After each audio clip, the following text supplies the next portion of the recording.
Game changer movie యొక్క tickets అయితే book my షోలో రిలీజ్ చేశారు. హాట్ కేక్ లాగైతే ప్రెజెంట్ అమ్ముడుపోతున్నాయి. Fast filling. ఫాస్ట్‌గా అయితే ఈ టికెట్స్ అయితే భారీ స్థాయిలో అమ్ముడుపోతున్నాయని తెలుస్తుంది. బుక్ మై షోలో ఒక రకంగా విధ్వంసం సృష్టిస్తుందని చెప్పడంలో డౌట్ లేదు.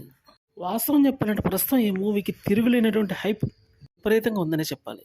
రామ్ చరణ్ మూవీస్‌లో కల్లా ఈ మూవీకి అద్భుతమైన ప్రీ సేల్స్ అయితే జరుగుతున్నాయి.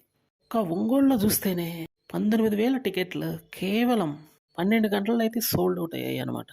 పాన్ ఇండియన్ మూవీ కాబట్టి మిగతా చోట్ల కూడా అద్భుతమైన పెర్ఫార్మెన్స్ అయితే గట్టిగానే కనపరుస్తుంది. ఇంట్రెస్ట్‌లు గాని చూసినట్లయితే బుక్ మై షోలో దగ్గర దగ్గర 6.5 లక్షల వరకు ఇంట్రెస్ట్‌లు అయితే ఉన్నాయి.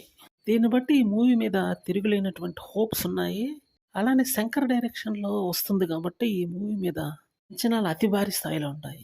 మధ్యలో ఏదో 'భారతీయుడు 2' ఫ్లాప్ అయినంత మాత్రాన ఈ మూవీని తక్కువగా అంచనా వేయడం కరెక్ట్ కానే కాదు. ప్రేక్షకుల అభిరుచికి తగ్గ విధంగా శంకర్ సినిమాలు తీస్తాడు అన్న విషయం మర్చిపోకూడదు. అటు ఒకే ఒక్కడు గాని, 'భారతీయుడు' ఫస్ట్ పార్ట్ గాని ఇట్లా ఎన్నో సినిమాలు అద్భుతమైన ఘన విజయాలు సాధించిన విషయం అయితే మర్చిపోకూడదు. రీసెంట్‌గా 'రోబో' కూడా బాగా మంచి విజయం సాధించింది. ఫైనల్‌గా చెప్పాలంటే మూవీ అయితే